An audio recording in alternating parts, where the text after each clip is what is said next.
L'INRA s'investit aujourd'hui à développer bien sûr une recherche-développement qui est orientée vers la résilience des systèmes de production agricole, qu'ils soient végétal ou animal.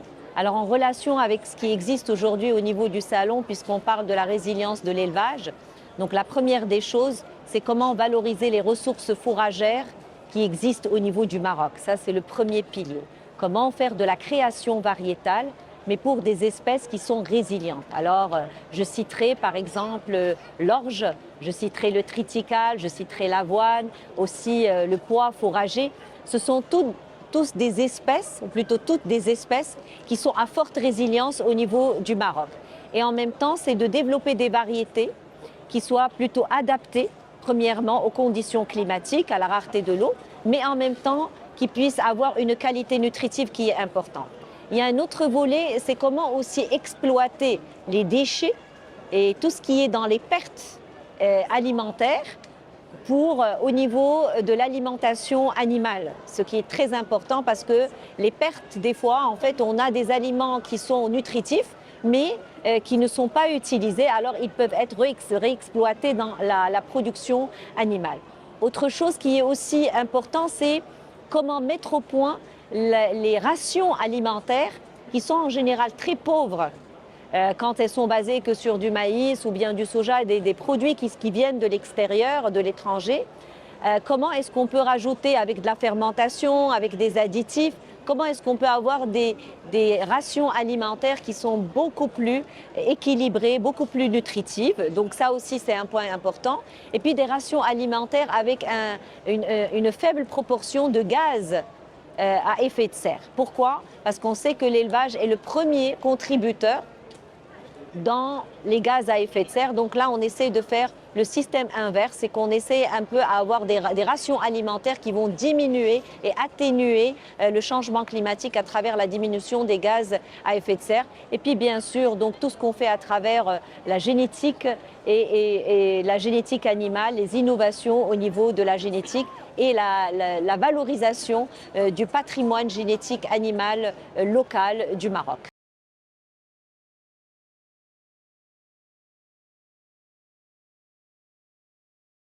C'est très important de dire que d'abord dans la génétique, il y a la caractérisation. Il faut savoir d'abord comment sont composées ces différentes races que nous avons au niveau de toutes les espèces, qu'elles soient ovines, caprines, bovines ou bien dans l'aviculture.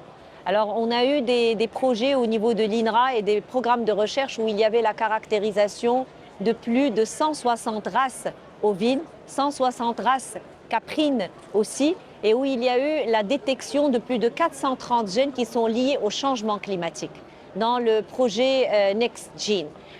Pourquoi c'est important? Parce que si on veut créer et utiliser des races qui sont adaptées, il est important d'avoir une connaissance d'abord à l'amont de quelles sont les races qui détiennent le plus de gènes qui sont résilients. Ça, c'est la première des choses.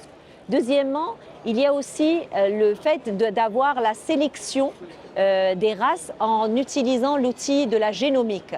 Donc aujourd'hui, pour assister la sélection de la race Sardé, qui est très importante au Maroc, donc le fait de savoir quel est le meilleur géniteur, au lieu d'attendre 15 mois, la sélection ou l'utilisation de l'outil génomique nous permet de savoir est-ce qu'un agneau est un bon géniteur à partir du premier mois, en se basant uniquement sur la connaissance de ses gènes. Donc la sélection génomique, c'est ce qui va nous permettre d'avoir l'efficacité dans la sélection et aussi la célérité dans cette sélection pour arriver à des produits qui ont une grande productivité sans passer bien sûr un temps qui est assez conséquent avant d'arriver au résultat. Il y a aussi par ailleurs la création de races, très importante parce que la création de races, aujourd'hui l'INRA détient 2 races synthétiques que l'INRA a créées. La race INRA 180 qui est présentée aujourd'hui même dans notre stand, un croisement entre la race Debmen et la race Timhdeit, l'oasis avec l'Atlas. La race INRA 180, une prolificité de 2 agneaux par an, une production de viande qui est importante, qui vient du parent de Timhdeit, et puis aussi une grande résilience et rusticité puisque les gènes ils sont 100% marocain. Donc aujourd'hui, cette innovation avec les agriculteurs qui l'ont déjà adoptée, on tient à faire le scaling up et à ce qu'elle soit beaucoup plus adoptée. Il y a la race Drwa qui est le croisement entre Bjad et Sardé. Donc c'est aussi une race qui est en phase de stabilisation dans le programme d'amélioration génétique. Donc autant de races synthétiques sur lesquelles l'INRA aujourd'hui mise pour la résilience de l'élevage de demain. En fait, ce programme de sélection génomique, il est fait en concertation et en collaboration avec l'ANOC, qui est notre partenaire. Et en fait, il y a eu jusque-là plus de 4000 animaux qui ont été impliqués dans ce programme qui viennent de Sardé. Bien sûr, l'INRA accompagne, ça veut dire le fait d'implémenter ces solutions chez l'éleveur, c'est à travers aussi, ça veut dire on a une relation avec les éleveurs, mais aussi à travers l'ANOC qui bien sûr s'occupe de tous les programmes d'amélioration génétique sur les différentes races locales du Maroc. Donc j'ai nommé Sardé, il y a Dman, il y a Temhdit, il y a Bjad et j'en passe. Très important aussi, la race INRA 180 est déjà inscrite est reconnue par le ministère de l'Agriculture et l'ANOC suit aussi ce programme parmi les autres races marocaines. J'aimerais finir aussi par le fait de dire qu'aujourd'hui, on a aussi une action sur la génétique animale qui est une action de précurseur sur la caractérisation et la compréhension en aviculture du poulet beldi. Tout ce qu'on utilise comme poulet, c'est un poulet qui vient avec des souches étrangères.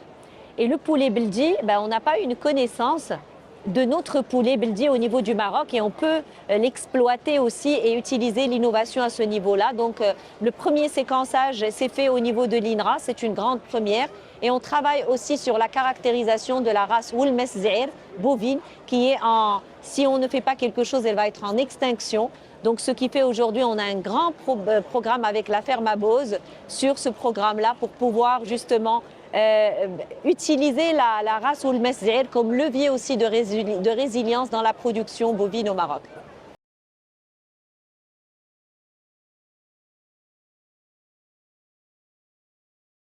Très important qu'on réduise nos importations et qu'on puisse avoir une souveraineté au niveau du fourrage marocain pour que la chaîne de valeur, ça veut dire quand il y a des fluctuations, des crises géopolitiques, que notre éleveur ne soit pas frappé de plein fouet par ces crises-là. Donc notre système, c'est d'abord d'avoir un fourrage marocain, la création variétale, les systèmes aussi de pâturage, très important. On se base essentiellement, les éleveurs traditionnels se basent essentiellement sur le pâturage. Donc là, il faut quoi? Il faut qu'on ait des systèmes qui soient équilibrés pour ne pas avoir un surpâturage. Et donc nous avons des systèmes développés d'innovation pour avoir le suivi des parcours, et le suivi aussi des animaux dans le parcours pour savoir exactement à quelle époque de l'année on peut avoir cette gestion de parcours. Puis, tout le fourrage qu'on va développer à travers surtout, j'insiste, les espèces résilientes.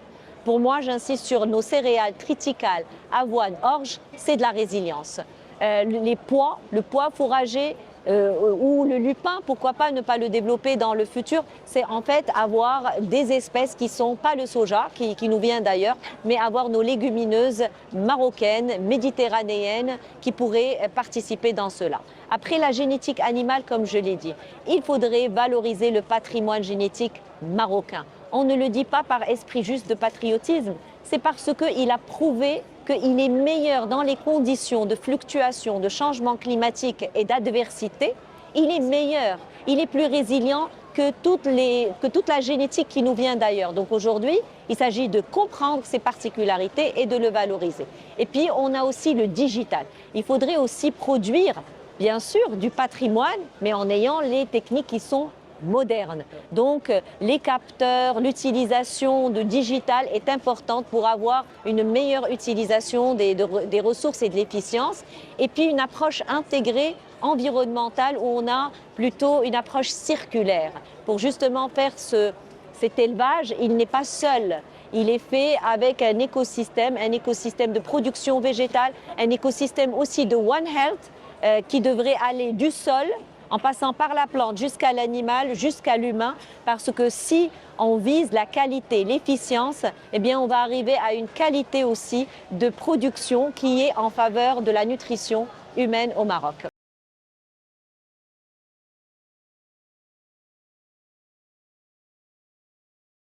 Alors, en termes d'alimentation, il y a une trentaine de fourrages que nous avons développés jusqu'à présent, des variétés qui sont aujourd'hui présentes au niveau de nos stations expérimentales, présentes, inscrites aussi officiellement au catalogue officiel et qu'on développe bien sûr avec la Sonacos et avec nos partenaires privés qui sont en charge de la multiplication. Donc ça, c'est le premier volet qui est extrêmement important.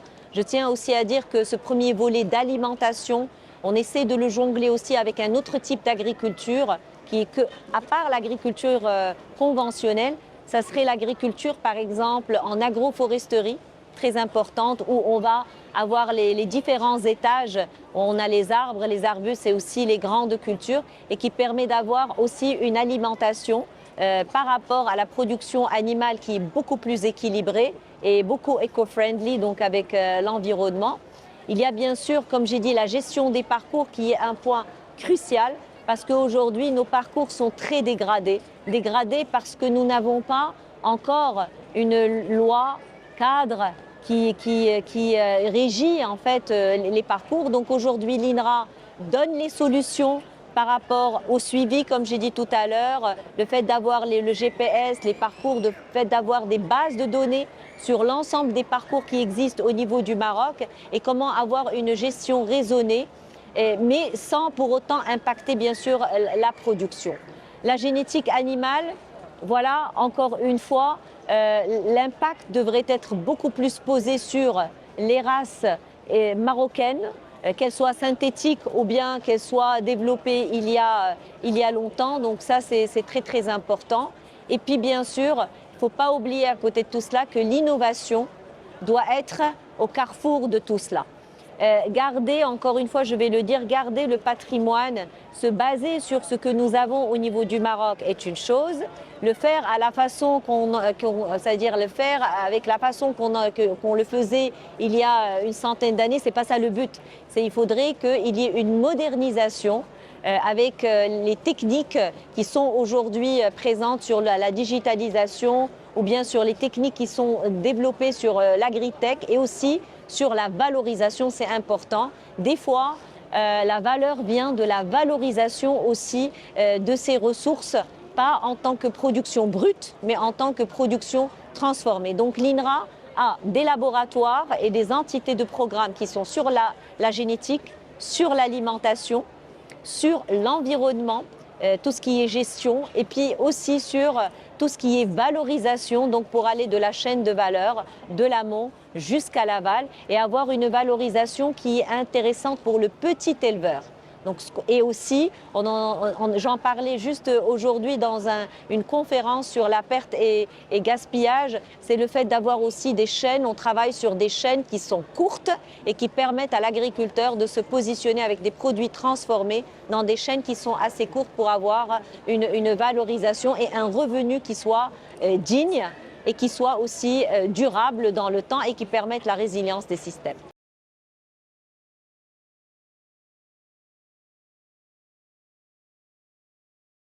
Bien sûr, le travail de l'INRA n'aurait pu aboutir à des solutions sans un travail concerté avec les différents acteurs, partenaires, qu'ils soient nationaux ou internationaux. Les défis, d'abord, sont communs, que ce soit sur la région méditerranéenne, ou bien sur la région africaine, ou bien même sur les autres régions. Donc aujourd'hui, l'INRA travaille déjà sur le niveau national avec tous les partenaires institutionnels, mais aussi les acteurs socioprofessionnels, les interprofessions, très importants, les associations, les éleveurs directement qui sont dans les régions à travers la présence de l'INRA sur les 10 centres régionaux au niveau du Maroc. Donc nous avons un travail de proximité qui est très très important.